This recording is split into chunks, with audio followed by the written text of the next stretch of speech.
Bonjour, donc je vous parle, c'est Julie, sophrologue et praticienne en EFT, et je vous parle et vous présente depuis quelques semaines ma pratique d'exercice correctif. Donc pour vous rappeler, ça veut dire, qu'est-ce que ça veut dire un exercice correctif?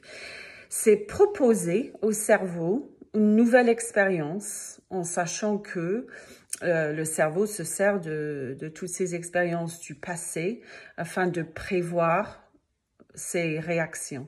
Donc, si on peut changer ces expériences du passé, ces réactions vont être différentes. C'est ça l'idée. Donc, le cerveau, il adore les associations et malheureusement, pour nous, il a bien associé. Je sais que je me répète, mais c'est tellement important et c'est mon approche. Donc, il a bien associé nos symptômes, les contextes difficiles avec un certain état interne, mental, émotionnel, physique, c'est-à-dire des pensées anxiogènes. Je parle face aux symptômes, dans des contextes qu'on a du mal à gérer. Donc, des pensées anxiogènes, cette hypervigilance, une certaine anxiété face aux symptômes, un cœur qui s'accélère, un niveau de tension musculaire élevé, on va dire, crispation.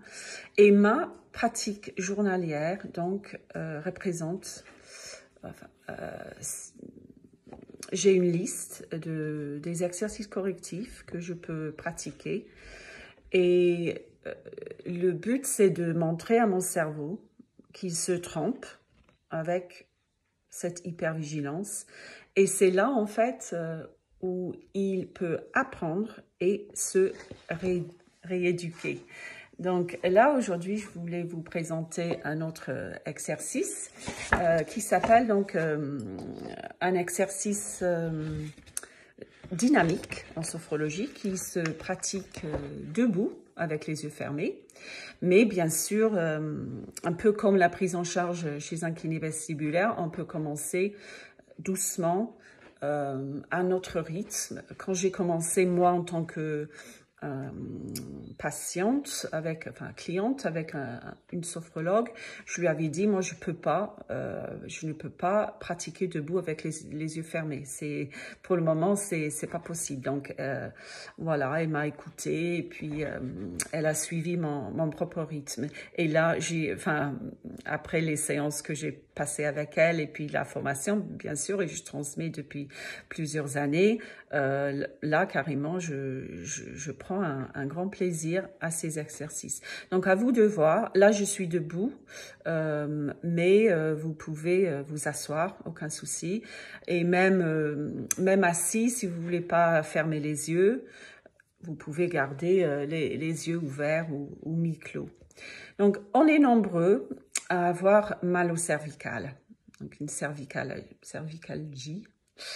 Et avec le PPPD, je sais qu'il y a des débats sur les groupes des fois, est-ce que c'est la cause, est-ce que c'est une conséquence, mais il faut être clair là-dessus que Staab le dit, celui qui a regroupé nos symptômes et qui a appelé pour la première fois ce syndrome le PPPD, il dit bien que c'est une conséquence et que ce n'est pas une cause.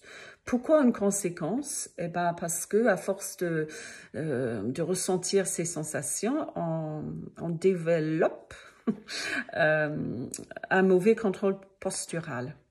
À cause de cette hypervigilance dont on parle souvent, la crispation, le niveau de tension musculaire, lors des mouvements, surtout les mouvements de la nuque. Je me souviens, quand j'ai commencé les séances de kiné vestibulaire à l'époque, il m'a dit, l'idéal, c'est vraiment, je prends le chariot, par exemple, dans le supermarché, et je fais ce genre de mouvement sans aucune vigilance, et le cerveau, il se rééduque comme cela. Donc, c'est ce mauvais contrôle postural à cause de l'hypervigilance. Et c'est compréhensible, moi je dis, parce qu'on a peur on a les mouvements raides, parce qu'on a peur de déclencher les étourdissements. Il faut pas oublier qu'un des P de PPPD, c'est quand même le mot postural, et c'est dans le sens où c'est pas nécessairement la posture qui déclenche les symptômes, c'est dans ce sens où on est vigilant dans le mouvement, il a des raideurs, on est vigilant envers notre environnement. Stable, il dit que souvent le bas du corps devient plus raide. Donc, en fait, ça va impacter notre contrôle postural. On peut marcher comme si on marchait sur la glace, beaucoup plus lentement que une marche normale, on va dire, en regardant souvent par terre. Donc là, il faut vraiment s'entraîner à avoir la tête en équilibre. Donc ici, je suis déjà à 5 minutes. Ici, je vais vous montrer un petit exercice dynamique, comme on dit en sophrologie, pour libérer un petit peu les tensions dans la nuque et le cou. Et le but, le simple but, c'est pas réduire les symptômes, c'est faire un mouvement, faire des mouvements de la nuque et du cou sans vigilance. Et à force de pratiquer ce genre de mouvement, mon cerveau, comme je dis tout à l'heure, va stocker cette expérience-là. Et à l'avenir, il va pouvoir se servir de ces expériences du passé pour prévoir ces mouvements à l'avenir. Donc, je m'installe debout. Désolée, c'est pas évident. Je fais rarement avec mes clients en privé parce que c'est pas évident debout. Mais je vais faire davantage parce que franchement, c'est la partie qui m'a beaucoup aidée quand j'ai commencé ma sophrologie. Et c'est l'ancrage, en fait, c'est cette idée que je suis bien debout, même avec les yeux fermés. Donc, on va faire les exercices de la nuque. On va tout simplement faire ce qu'on appelle le oui et le non. Donc, ça va être baisser le menton, l'approcher du thorax, et puis relever le menton vers le ciel. Ça, c'est le oui. Le non, bien sûr, c'est on va tourner latéralement et lentement la tête vers la droite et vers la gauche. Je vais vous guider avec la respiration. Et puis, on va finir parce que là, c'est bien d'étirer. Donc, si on dirige l'oreille vers l'épaule droite, par exemple, là, je vais étirer tout le côté gauche. Donc, c'est très, on fera pas, on peut faire une rotation, mais on va commencer simple. Et je suis déjà à 7 minutes. Donc, je m'installe. Donc, on s'entraîne tout seul. Hein. Enfin, j'adore avec les formations de sophrologie, tout ça, la formation continue, mais on peut faire tout seul hein, une fois qu'on connaît. Donc, je me lève le matin, par exemple. Je vais faire un petit exercice dynamique, histoire de proposer quelque chose de nouvelle réalité à mon cerveau. Donc, je m'installe, je place les pieds parallèles entre eux. Je peux légèrement, j'ai déjà fait une vidéo sur cette installation, je vais le mettre en description. Si je souhaite, je peux légèrement fléchir les genoux. Et là, je peux jouer quand même un petit peu avec la distribution de mon poids, à droite et à gauche, en avant, en arrière, afin de retrouver mon centre. Et là, on a toujours une intention en sophrologie. Et là, aujourd'hui, mon intention, en faisant cet exercice, c'est de retrouver un centre, mon centre, sans aucune vigilance. Donc, je m'installe, je guide mon attention vers les pieds, bien ancrés, bien enfoncés dans le sol. Donc là, c'est comme si je prenais une télécommande de mon attention et je guide mon esprit, le mental, vers les pieds. Je relâche le ventre, les bras ballants, j'ai aucune tension dans les épaules, donc je baisse les épaules, la tête en équilibre. J'ai bien l'alignement tête, nuque, colonne vertébrale. Je peux légèrement basculer le bassin pour l'avoir. Et puis si, moi je le fais parce que je suis bien debout, mais c'est là où je vais fermer les yeux, toujours sur un souffle. Donc, en soufflant par la bouche, légèrement entrouverte. Donc, si vous êtes assis, pas de souci, vous faites pareil, soit avec les yeux fermés, soit avec les yeux ouverts ou mi-clos. Donc, on y va. Donc, je souffle. Ça me permet de m'intérioriser au début. Si ça tangue, c'est pas grave, j'accepte. J'accepte ce qui surgit. Et ça tangue un petit peu, j'avoue, mais je suis bien. Donc, je souffle. Je vais inspirer par le nez et je vais pencher la tête en avant en approchant le menton vers le thorax.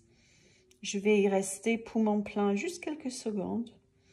Et à l'expiration, je vais revenir vers le centre avec la seule intention de revenir au centre.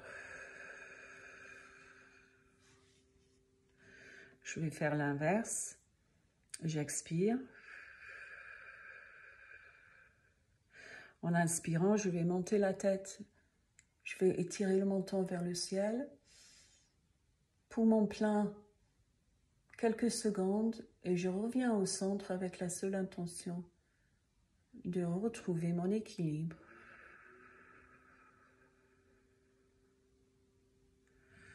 Et je passe quelques instants, quelques secondes, à me mettre à l'écoute de toutes les sensations qui surgissent, qui se présentent, en les acceptant, dans le non-jugement. Et je vais faire le non. J'expire. Toujours une expiration, ça favorise l'activation du parasympathique, l'expiration.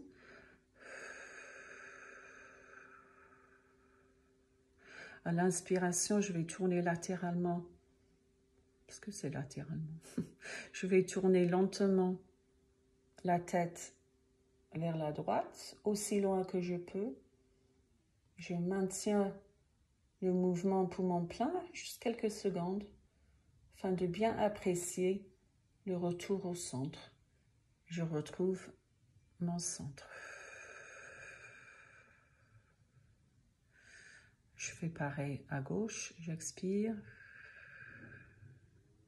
À l'inspiration, je tourne la tête à gauche, poumon plein, et à l'expiration, je reviens à mon point d'équilibre, à mon centre. Et je capte ce qui se passe dans mon corps. C'est plus calme. Le cœur il bat régulièrement. Les ondes cérébrales ralentissent. Je suis bien. Au centre. En point d'équilibre. Et j'y vais pour le dernier mouvement. J'expire. En inspirant, j'incline la tête comme ça, l'oreille qui s'approche de l'épaule droite, mais sans monter l'épaule, et j'apprécie, poumon plein, l'étirement côté gauche. Et là, j'aurai un plaisir d'expirer de nouveau afin de retrouver mon centre, mon point d'équilibre, en me mettant quand même à l'écoute de tout ce qui se passe dans mon corps. Le bas du corps relâché. Mais quand même, il y a une certaine tension afin de me maintenir dans la position debout, mais tout le haut du corps relâché et la juste tension dans les jambes, dans les chevilles, dans les pieds. Et le dernier mouvement, j'expire. À l'inspiration, je vais incliner la tête en approchant l'oreille gauche vers l'épaule. Et je conscientise la sensation d'étirement du côté droit. Et pour une dernière fois, je vais retrouver mon centre sans hypervigilance, dans le mouvement fluide et agréable, afin de retrouver mon point d'équilibre. La respiration reprend son rythme naturel. Et quand je ressens le besoin,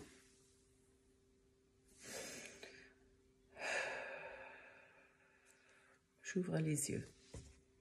Et ça, c'est un exercice correctif où le cerveau a associé les mouvements de la nuque avec un autre état interne complètement différent.